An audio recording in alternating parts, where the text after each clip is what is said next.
You are not going to believe what is happening in just a few days. Seriously, stop scrolling for just a second because Meghan Markle is about to pull off a move that has royal experts literally calling it the ultimate revenge. And no, this is not another rumor or a tabloid headline you've seen before. This is something that is actually happening. It is days away and it could completely change everything. But here is the real question nobody is asking. Will it actually work, or will it backfire in the most spectacular way possible? Let me rewind for a second because you need to understand the stakes here. It has been 6 years since the Duke and Duchess of Sussex stepped away from royal life. 6 years of headlines, 6 years of criticism, 6 years of people picking apart absolutely everything they do. And look, love them or hate them, you've got to admit that the level of scrutiny is honestly kind of exhausting to even watch from the outside. According to multiple reports, the couple has faced wave after wave of backlash over their business ventures since moving to the United States. Some of those projects have been praised, sure, but others have been absolutely savaged by critics. Remember the podcast drama, the Netflix special reactions, the constant comparisons to other royal family members? Yeah, it's been a lot, but here's where things get interesting. According to sources close to the situation, Meghan is now plotting what one royal expert is calling her big comeback moment. And this is not just another Instagram post or a quiet charity event. No, this is something much bigger. The Montecito couple is expected to travel to Australia later this month. And before you roll your eyes and say, oh great, another celebrity trip, let me stop you right there, because this is being described as one of the most anticipated royal events of the entire year. I'm not making that up. That is a direct quote from a royal correspondent named Richard Palmer, who told the Mirror that this trip is, and I quote, one of, if not the, most anticipated royal events of the year.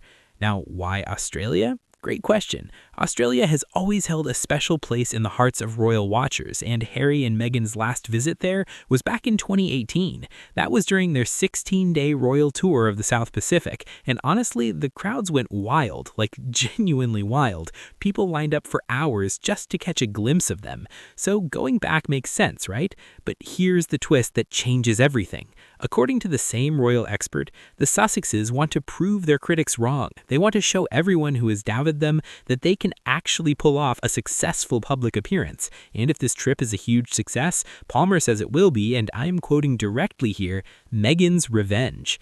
Let that sink in for a moment. Revenge. That's a pretty strong word coming from a royal correspondent, but before you jump to conclusions, let me explain what that actually means in this context. This is not about attacking anyone or starting more drama. According to reports, it's about silencing the haters by simply succeeding. It's about walking into a room full of people who have doubted you and proving them wrong just by showing up and being excellent. Honestly, that's kind of a power move when you think about it. So what exactly is happening on this trip? This is where it gets really juicy. One of the main events Meghan is scheduled to attend is something called the Her Best Life Retreat. And let me tell you, this is not your average weekend getaway. This is a 3-day luxury event happening from April 17th to 19th at the 5-star Intercontinental Hotel in Sydney. And get this, tickets cost £1,440 per person. Do the math on that. For a 3-day event, that's nearly £500 a day. And here's the kicker. Up to 300 women are expected to attend. That means the event alone could be bringing in over £400,000. Not bad for a weekend of conversations and relaxation, right? But wait, there's more. The event is a women-only gathering, and Meghan is set to appear as a guest speaker. She will take part in an on-stage interview, and the program includes a gala dinner featuring what organizers are calling an in-person conversation with her. The description promises powerful conversations, relaxation, laughter, and unforgettable experiences.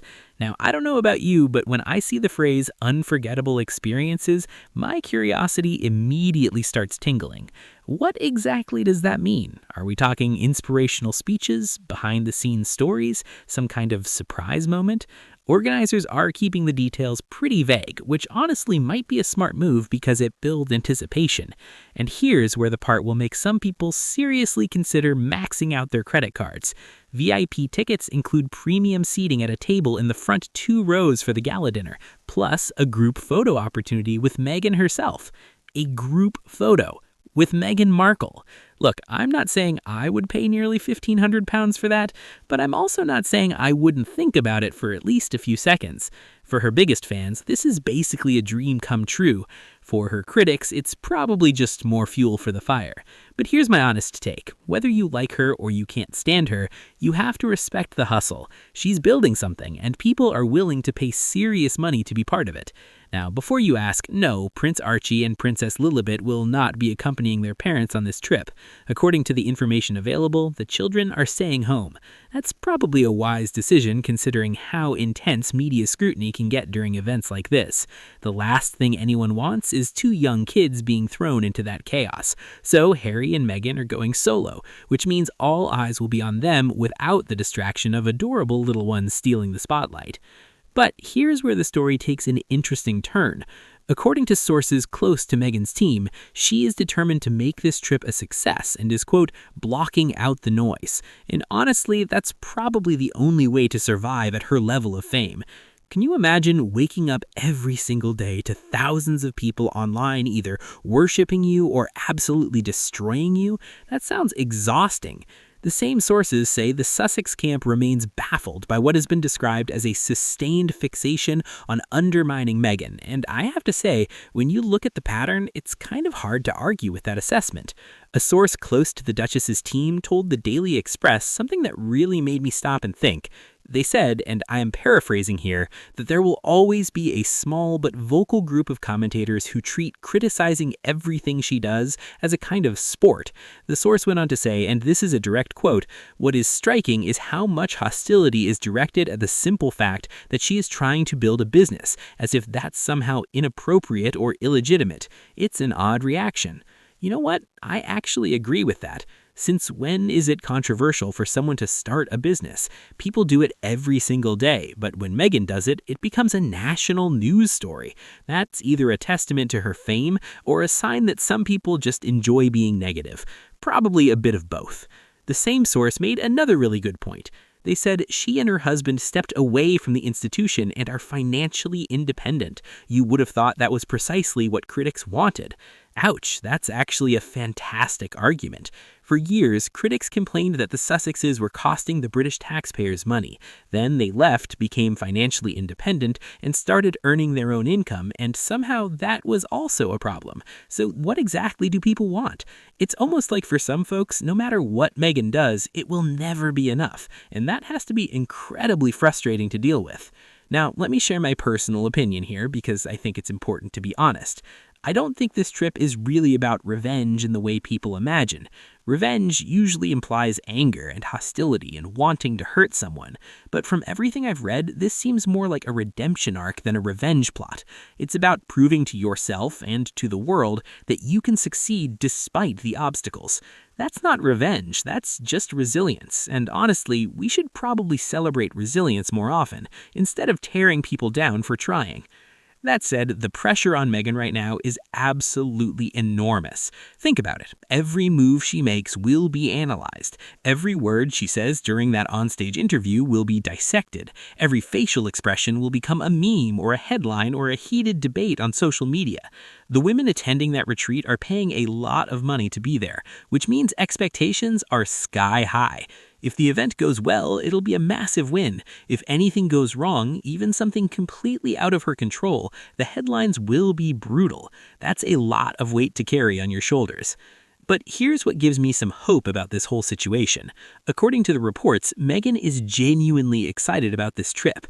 She's not just doing it for publicity or for revenge or for any of the cynical reasons people might assume. She wants to connect with people. She wants to have real conversations. She wants to build something meaningful. And look, even if you're not a fan, you have to admit that putting yourself out there like this takes courage. Most people would hide from the criticism. She's walking right into it. So what exactly happens if this trip is a huge success? According to the royal expert, that's when it becomes Meghan's revenge. Not revenge against any specific person, but revenge against the narrative that she cannot succeed. Revenge against the idea that she is somehow not good enough. Revenge against all the people who have spent 6 years waiting for her to fail. And honestly, that's the kind of revenge I can actually get behind. It's not petty, it's not destructive, it's just success. But what if it fails? What if the event doesn't sell out? What if the on-stage interview feels awkward? What if the critics find something to latch onto and the headlines turn negative? That's the risk she's taking, and that's why this story is so fascinating to watch unfold. It's high stakes, it's personal, it's happening in just a few days, and no matter what happens, people are going to be talking about it. Before I wrap this up, let me leave you with one final thought. Whether you love Meghan Markle or you can't stand her, this Australia trip represents something bigger than one person. It represents the idea that you can walk away from something huge, build your own path, face constant criticism, and still show up and try again. That's not revenge, that's just being human. And I think that's something we can all relate to regardless of which side of the royal debate you fall on. The retreat kicks off on April 17th. That's only days away from now. The world will be watching, the headlines will be written, and one way or another, Meghan Markle is about to make